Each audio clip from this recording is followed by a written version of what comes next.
Hello friends, welcome to Kunjal's kitchen. આજે આપણે તહેવારોમાં દરેકના ઘરે બનતી તેવી ચોળાફળી બનાવીશું, સાથે તેની સ્પેશિયલ ચટણી પણ બનાવીશું। તો જો તમે આ માપ સાથે ચોળાફળી ઘરે બનાવશો તો તમારી ચોળાફળી પણ એકદમ સરસ ફૂલેલી અને ક્રિસ્પી બનશે।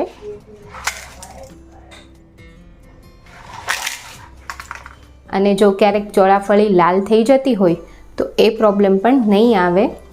તો ઘરે એકવાર આ રીતે ચોળાફળી ટ્રાય કરજો। બજાર કરતાં પણ વધારે સરસ ટેસ્ટી બને છે અને ઘરે બનાવવી ખૂબ સરળ છે। તો ચોક્કસ રેસીપી ટ્રાય કરજો। અને જો તમને મારી રેસીપી ગમી હોય તો વિડીયોને છેલ્લે સુધી જોઈ એક લાઈક કરી દેજો।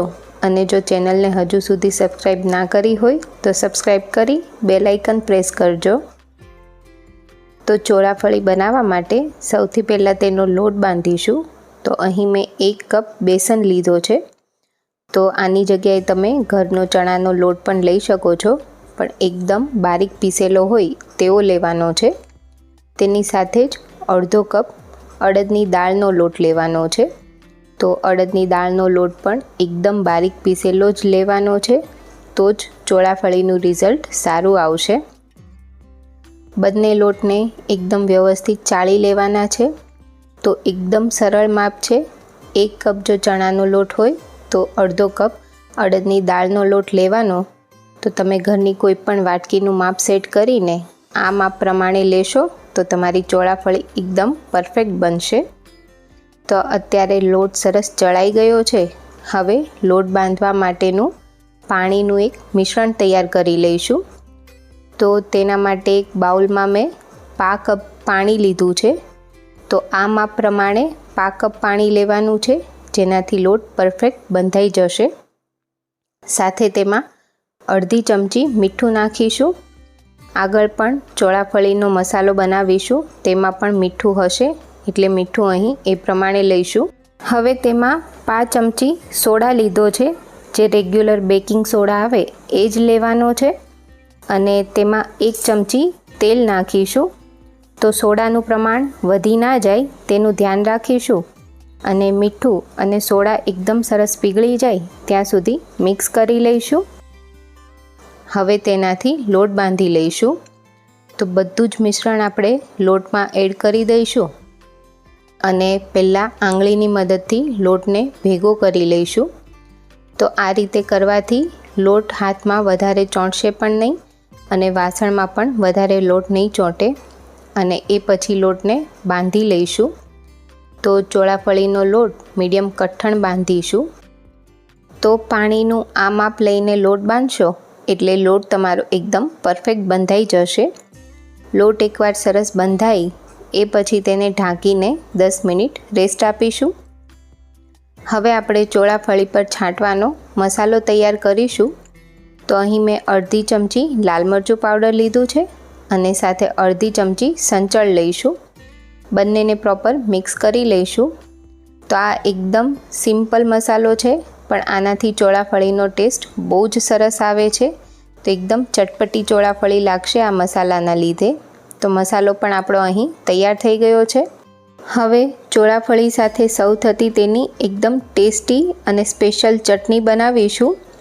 તો તેના માટે મેં એક વાસણમાં 2 ચમચી ચણાનો લોટ લીધો છે અને તેમાં પહેલાં થોડું પાણી નાખીને ચણાના લોટને મિક્સ કરીશું, જેથી કોઈ લમ્સ ના રહે।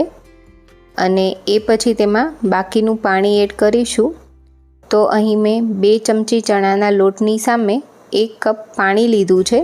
તેનાથી તમારી ચટણીની કન્સિસ્ટન્સી પરફેક્ટ આવશે। હવે ચટણીમાં એડ કરવાની ગ્રીન પેસ્ટ બનાવીશું। તો તેના માટે મેં અહીં અડધો કપ લીલા ધાણા લીધા છે, તેની સાથે 1/2 કપ ફુદીનો લઈશું। તો ફુદીનો નાખવાથી ચટણી એકદમ સરસ બને છે। તો ચોળાફળીની ચટણીમાં ફુદીનો ચોક્કસથી નાખવાનો। હવે તેમાં 3 તીખા લીલા મરચાં લીધા છે અને તીખાશ તમે તમારી ઈચ્છા પ્રમાણે વધારે ઓછી રાખી શકો છો। સાથે તેમાં 1 ટુકડો આદુનો લઈશું અને સ્વાદ પ્રમાણે મીઠું નાખીશું। તેની સાથે તેમાં 1 ચમચી લીંબુનો રસ લઈશું। લીંબુના રસની જગ્યાએ તમે 5 ચમચી લીંબુના ફૂલ પણ લઈ શકો છો।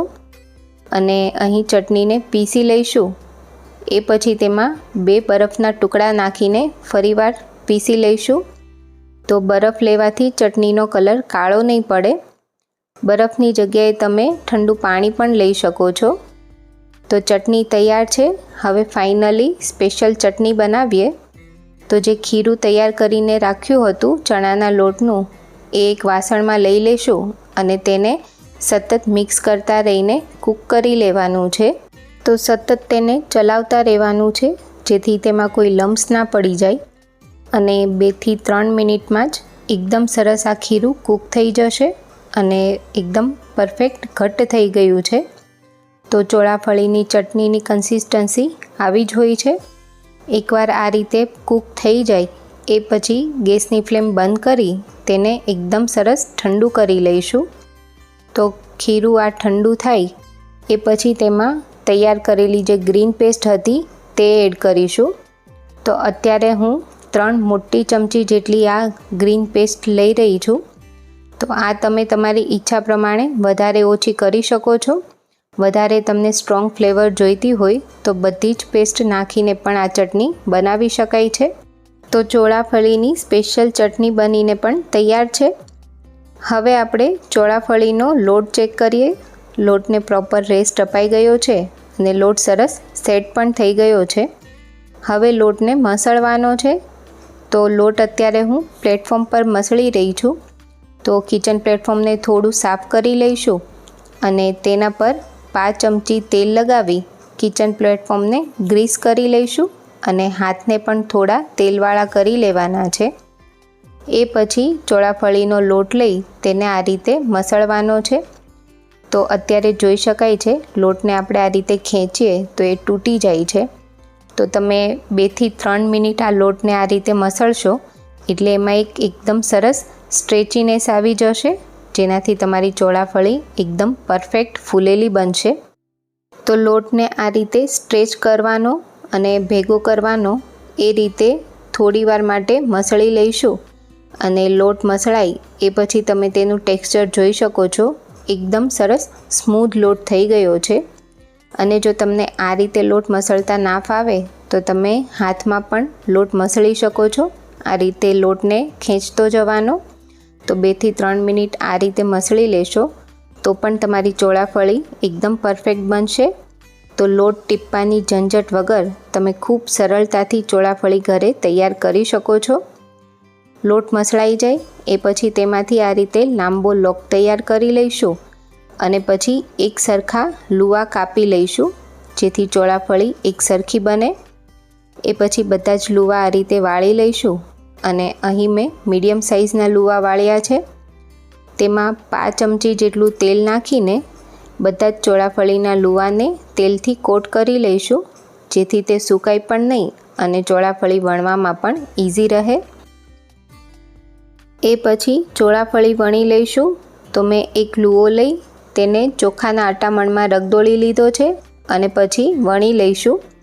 તમે ચોખાની જગ્યાએ ઘઉંના લોટનું અટામણ પણ લઈ શકો છો.